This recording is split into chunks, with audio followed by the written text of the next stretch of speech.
Today we're going to be discussing Russia-Ukraine, the 28-point plan, 19-point plan, or we're going to even narrow it down to you to 3-point plan. Stay with us.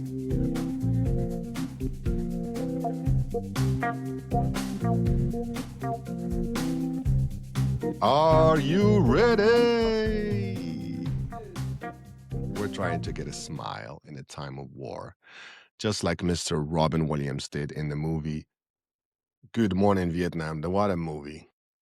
Good morning, Vietnam! Hey, this is not a test. This is rock and roll. Time to rock it from the Delta to the DMZ. Is that me or does that sound like an Elvis Presley movie? Viva Da Nang. Oh, Viva Da Nang. Denying me. Why don't they get a rope and hang me? Hey, is it a little too early for being that loud? Hey, too late. It's 0600. What's the O stand for? Oh my God, it's early. We have to bring some happiness. We have to bring a smile. We have to bring beauty in everything. Hopefully, we have a good news now. The war is about to end. Finally, everybody is getting common sense that the war is not going to be benefiting anybody.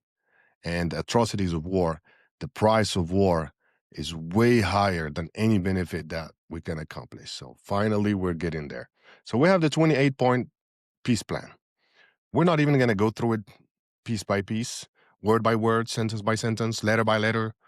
No, we're not going to do that. What we're going to do is discuss where's the objections. We're going to talk about pro-Russian side and the pro-Ukrainian side. What are they saying about the plan? We also hear that it has been reduced to 19 points. It has not been published anywhere. What are those 19 points? Episode 11. We spoke about the goals of the war for both sides, for the Russian side and for the Ukrainian side. So this is where we are, ladies and gentlemen. Mr. Trump want to get paid. Europe is paying. But my question to you, dear Ukrainians, how long is Europe going to be paying? Because that's going to expire too. And from what we see, Russia is using ships all around the world to sell their oil. So they're still getting their economy going on. They have way more people than you do. You're not going to last for too long, dear Ukrainians. And that's why Mr. Putin is saying, either we're going to sign the end of the war or not. Ukrainians are saying, oh, let's sign a ceasefire because we want to get our land back and we want security from the West telling us that this is not going to happen again. The Russian side, they're saying, we want annexation, recognition for all the Southeast, those 4 republics and Crimea. That's going to be added to Russia, annexed, and you need to recognize it. Also, Russia wants Ukraine to be disarmed. Also, Russia wants Ukraine to change the government.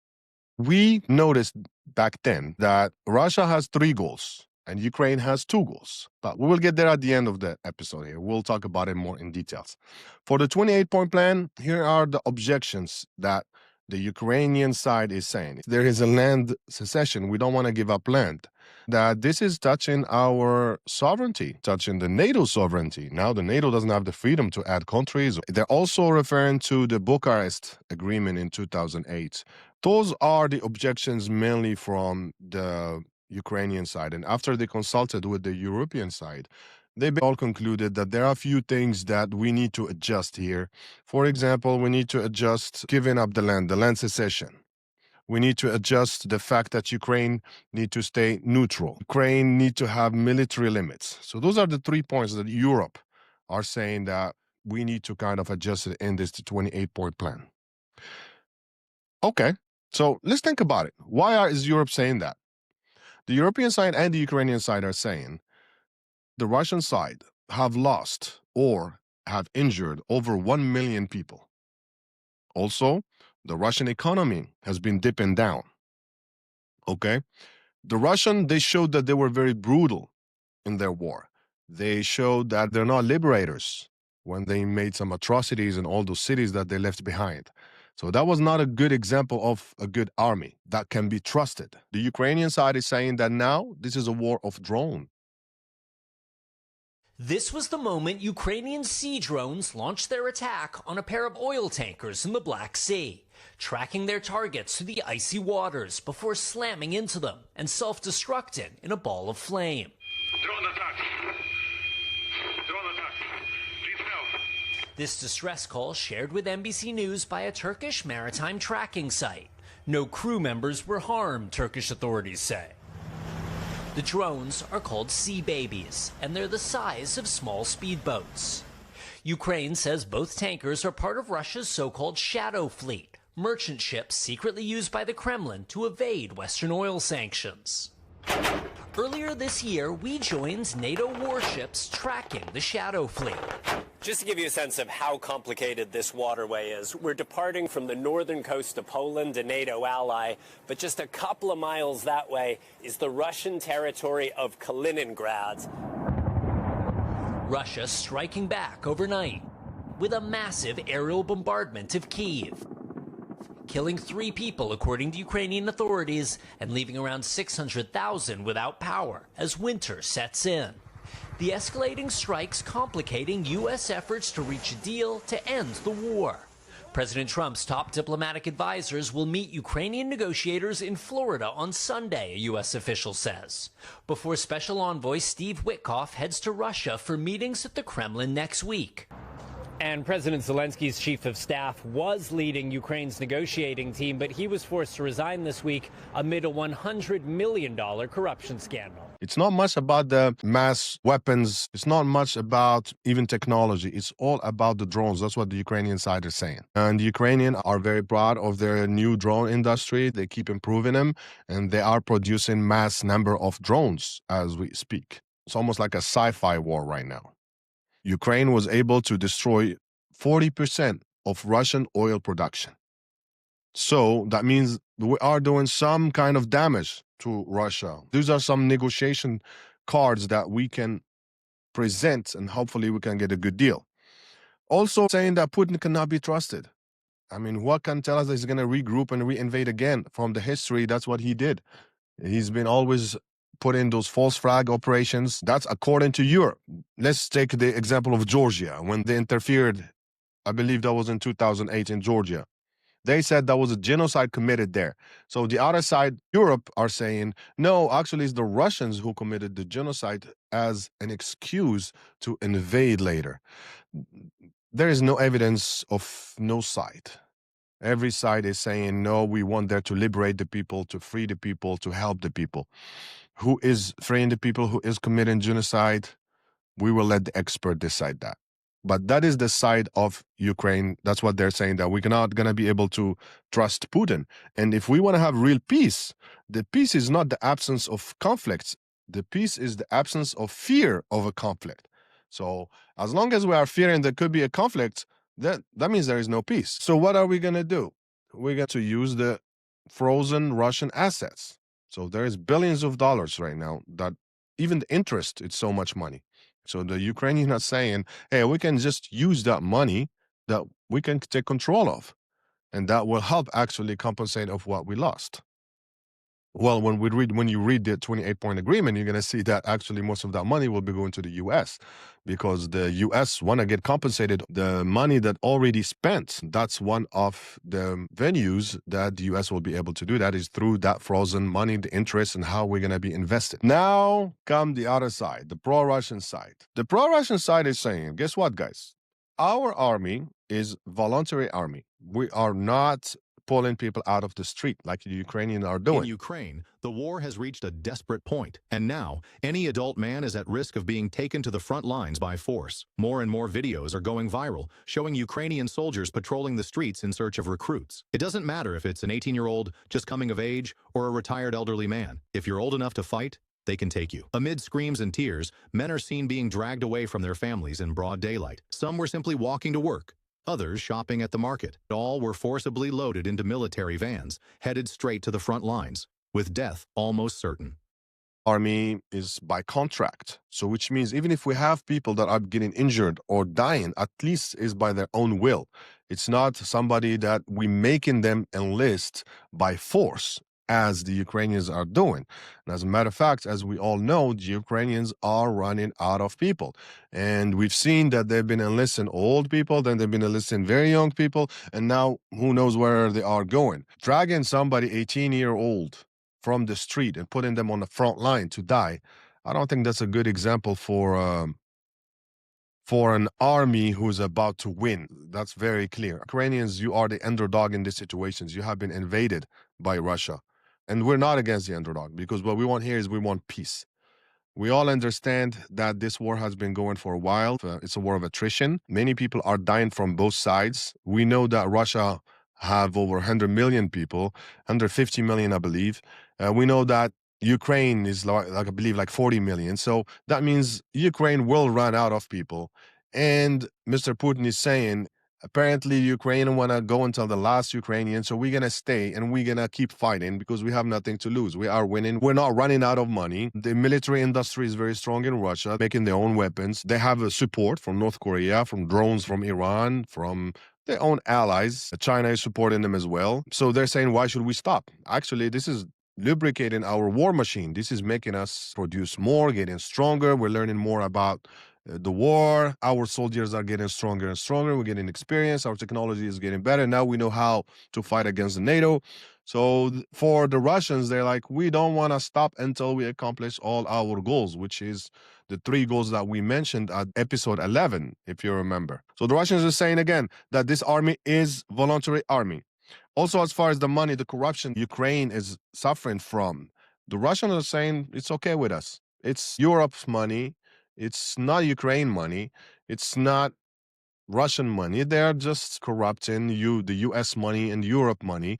So the Russians are not losing anything. Also, the Russians are saying that if Ukraine is claiming that they did destroy about 40% of the oil production, well, guess what? The Russians are saying actually that they destroyed about 40% of the entire infrastructure of Ukraine.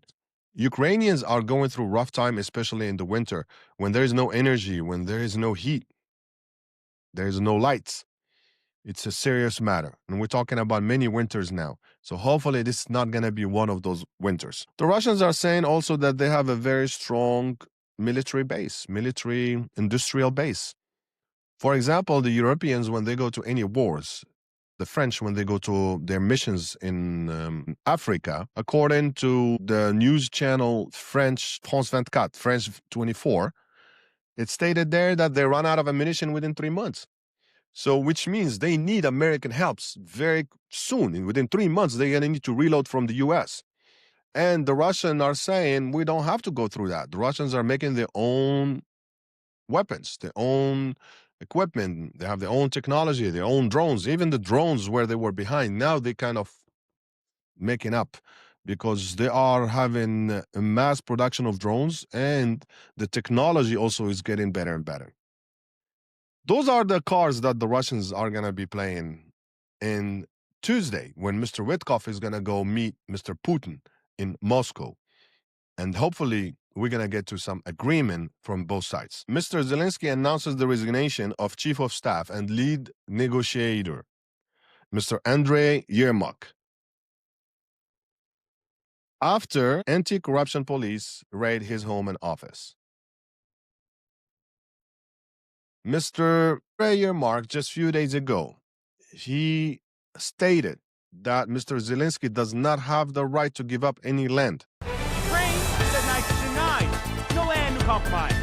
Ukraine will never give up its territory, This was stated by Andriy Yermak, the head of President Zelensky's office in an interview with The Atlantic. According to him, Zelensky will not sign any document that includes giving up Ukrainian land, and the Ukrainian Constitution strictly forbids it.